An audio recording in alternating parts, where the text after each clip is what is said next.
As soon as I pull the disconnect, I can get to work. Oh man. So, I mean, I think mostly what we're going to be talking about is proving whether or not there is power. And our capacitors, we've got capacitors just like every other piece of equipment's got capacitors. They can take some time to discharge. Those capacitors are built onto the board for the most part. There are test points for those. On every single one of our inverter boards, you can measure that voltage, and after that voltage has dissipated, you can start, you can get to work. Wait 15 minutes before you start messing around with that light socket. You would probably verify that there's no voltage on it, right?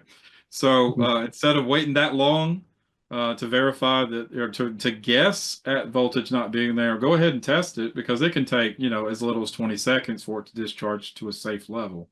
Generally, the safe level is going to be 50 volts DC if you're talking about the DC capacitors.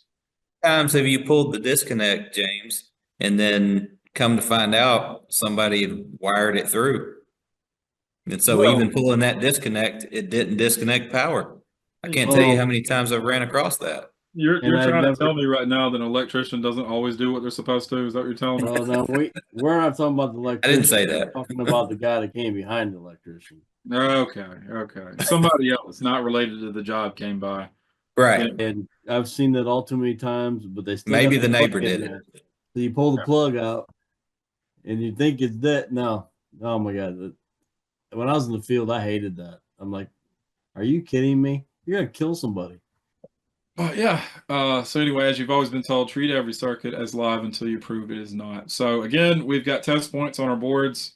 They will often be labeled as test points. Sometimes they're positive, negative, sometimes they're plus and minus.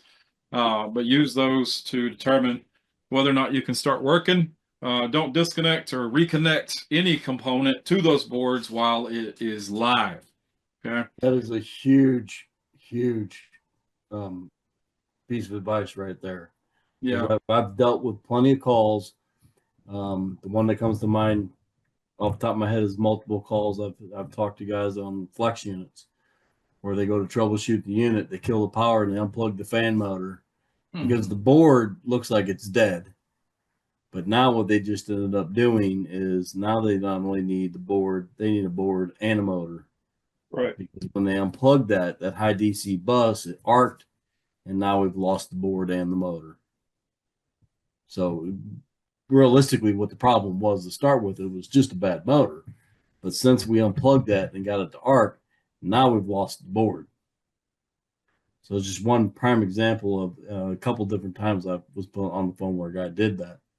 And it's a prime example of why you don't want to plug and unplug while the power's still on, or you haven't given it time to discharge. So he killed the power, but he immediately went from because the unit was already opened up and everything else. So he killed the disconnect, walked around, unplugged the fan motor, or it was toast. Right. So you got to make sure that thing's discharged before you start unplugging things.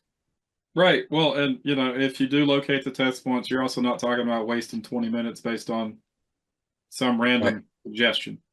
What if it didn't discharge in that 20 minutes?